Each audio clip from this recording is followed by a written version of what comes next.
Assalamualaikum warahmatullahi wabarakatuh. Kami dari kelompok 5 izin mempresentasikan materi kami yaitu teknik hashing atau hashing struktur data. Sebelum masuk ke materi, izinkan kami untuk memperkenalkan diri. Nama saya Erina Ardian Prasasti. Nama saya Muhammad Alpijar. Dan nama saya Regia Safnarinda.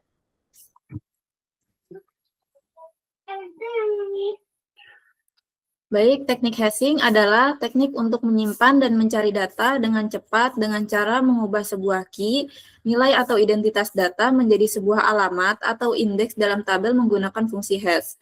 Dengan teknik ini, data tidak perlu dicari satu persatu, melainkan langsung diarahkan ke lokasinya berdasarkan hasil perhitungan fungsi hash.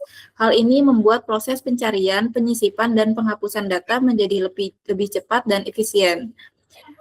Selanjutnya, kami akan menjelaskan yaitu ada struktur dan pengaksesan indirect addressing, fungsi transformasi nilai key, load factor teknik hashing, pencarian alamat, teknik mengatasi kolison, dan benturan alamat dan buket addressing.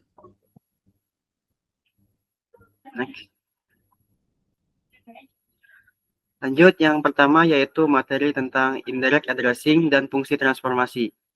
Struktur indirect addressing dalam teknik hashing. Indirect addressing memungkinkan pointer atau indeks tidak langsung untuk menunjuk ke data, mengoptimalkan pengaksesan data dalam struktur tabel hash yang kompleks. Fungsi transformasi nilai key dalam hashing.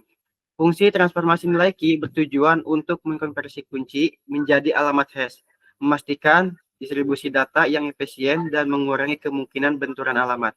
Next. Selanjutnya yaitu ada load factor dan pencarian alamat. Definisi load factor dan pentingnya. Load factor adalah rasio antara jumlah data yang disimpan dan ukuran tabel hash, yang sangat mempengaruhi efisien pencarian dan kecepatan akses data. Proses pencarian alamat dalam hashing. Pencarian alamat dalam teknik hashing dilakukan dengan menggunakan fungsi hash yang mengubah key menjadi indeks tabel, memungkinkan akses data yang cepat dan efisien. Next.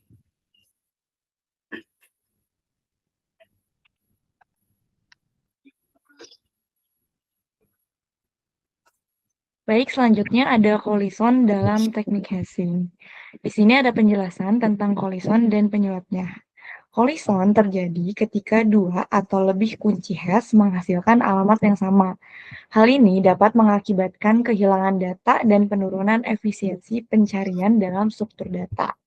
Selanjutnya, di sini ada teknik untuk mengatasi kolison yang efektif, yaitu beberapa teknik efektif untuk menangani kolison termasuk open addressing dan chaining. Nah, teknik-teknik ini membantu memastikan integritas data dan meningkatkan kecepatan pencarian dalam tabel hash.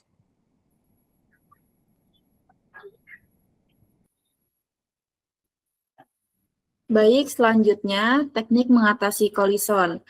Yang pertama ada open addressing, yaitu metode penanganan kolison. Open addressing menggunakan teknik seperti linear probing dan quadratic probing untuk menyelesaikan benturan dengan cara mencari slot kosong di tabel hash untuk penempatan data.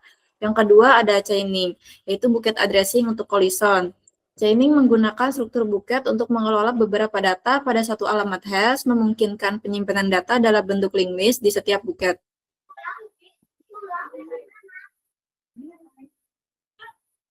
Bucket addressing. Ada struktur dan pemanfaatan dari bucket addressing. Bucket addressing menggunakan struktur untuk mengelola data yang berbenturan pada satu alamat hash, memungkinkan beberapa entry disimpan dalam satu bucket untuk efisiensi pencarian. Lalu mengelola data pada satu alamat. Dalam bucket addressing, data dikelompokkan dalam bucket yang membuat akses lebih mudah dan cepat, meskipun ada benturan alamat yang mungkin terjadi dalam tabel hash.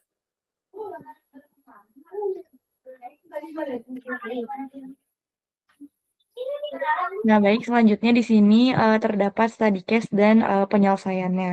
Nah, study case-nya ini adalah bayangkan sebuah perusahaan e-commerce itu memiliki database pelanggan yang jumlahnya sangat besar. Nah, setiap kali pelanggan masuk ke akun mereka ingin mencari informasi berdasarkan ID pelanggan. Nah, sistem harus melakukan pencarian di database nih dari awal sampai akhir. Nah, karena jumlah datanya terus bertambah, pencairan menggunakan indeks itu akan terus meningkat, sehingga efisiensi tidak dapat ditemukan. Nah, ketika kasusnya seperti itu, ada beberapa penyelesaian di antaranya, yaitu solusi hashing atau hash table. Nah, penerapan struktur data hash di memori atau sebagai bagian dari mekanisme pengindekan database dapat secara drastis mengurangi waktu pencarian. Nah, yang pertama di sini ada fungsi hash. Jadi, ketika suatu pelanggan mencari ID berdasarkan pelanggan, nanti ID-nya akan diproses menggunakan fungsi hash. Nah, gunanya fungsi hash ini adalah dia tidak mencari data dari awal sampai akhir. Kalau mencari data dari awal sampai akhir kan nanti akan memakan waktu lama ya. Nah, dia akan diolah dengan fungsi hash. Nah, nanti dia akan menghasilkan alamat tertentu atau slot tertentu. Nah, setelah dapat alamatnya, nanti langsung ketemu dan diarahkan ke slot yang sudah didapatkan. Jadi ini akan mengurangi waktu pencarian. Jadi waktunya lebih efisien. Nah, yang kedua adalah penyimpanan. Nah, di dalam penyimpanan ini, ID di seluruh tabel atau menelusuri pohon indeks. Data pelanggan atau pointer ke record data utama disimpan pada lokasi yang dihitung oleh fungsi hash. Jadi intinya ketika akan mencari sebuah ID, nanti database tidak akan menelusuri satu persatu. Dia akan diproses oleh fungsi hash dan fungsi hash akan mengarahkan ke slot yang sudah dihasilkan oleh fungsi hash tersebut. Jadi ini akan cukup mengurangi waktu pencarian. Simpelnya seperti itu. Oke, baik. Mungkin cukup sekian presentasi dari kelompok 5. Kurang lebihnya mohon dimaafkan. Wabillahi taufiq wal hidayah. Wassalamualaikum warahmatullahi wabarakatuh.